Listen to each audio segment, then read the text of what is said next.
আওয়ামী লীগ সরকারের পতনের পরদিন ৬ আগস্ট দুটি দুর্নীতি মামলার সাজা মওকুফে মুক্তি পেয়েছেন বিএনপি চেয়ারপারসন বেগম খালেদা জিয়া। হাতে পেয়েছেন তার পাসপোর্ট। দীর্ঘদিন পর হাসপাতাল থেকে গুলশানের বাসায় ফিরেছেন সাবেক এই প্রধানমন্ত্রী।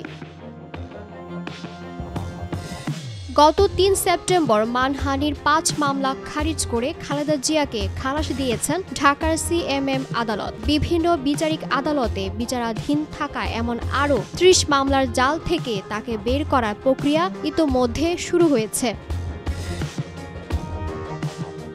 আইনজীবী ও আদালত সূত্রে জানা গেছে ২০০৭ থেকে ২০১৬ সাল পর্যন্ত বিএনপি চেয়ারপারসনের বিরুদ্ধে দুর্নীতি, যানবাহনে আগুন দিয়ে মানুষ হত্যা, সহিংসতা, মানহানি ও নাশকতার অভিযোগে ৩৭টি মামলা করা হয়েছিল। এর মধ্যে সাবেক তত্ত্বাবধায়ক সরকারের সময়ে তার বিরুদ্ধে ৫টি মামলা করা হয়।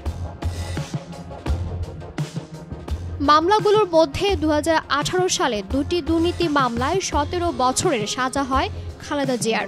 অভিযোগ প্রমাণিত না হওয়ায় একটি মামলা খারিজ করেন আদালত। এর মধ্যে ৭টি মামলা থেকে অব্যাহতি পেয়েছেন। বাকি রয়েছে আরও ৩০ মামলা। এর মধ্যে বিচারিক আদালতে ১৯টি মামলা বিচারাধীন এবং হাইকোর্টের আদেশে স্থগিত রয়েছে ১১টি মামলার কার্যক্রম। এসব মামলা অনিষ্পন্ন থাকলেও জামিনে রয়েছেন তিনি। মামলার মধ্যে গ্যাটকো, নাইকো ও বড়পুকুরিয়া কয়লা খনি দুর্নীতি মামলাসহ ৬টি মামলা ঢাকার আদালতে বিচারাধীন।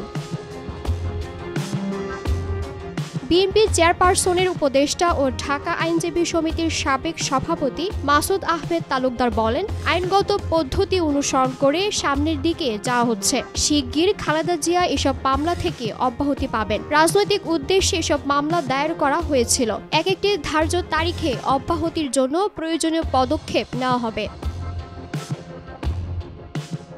দিলরুবা তন্নি, ভোরের পাতা।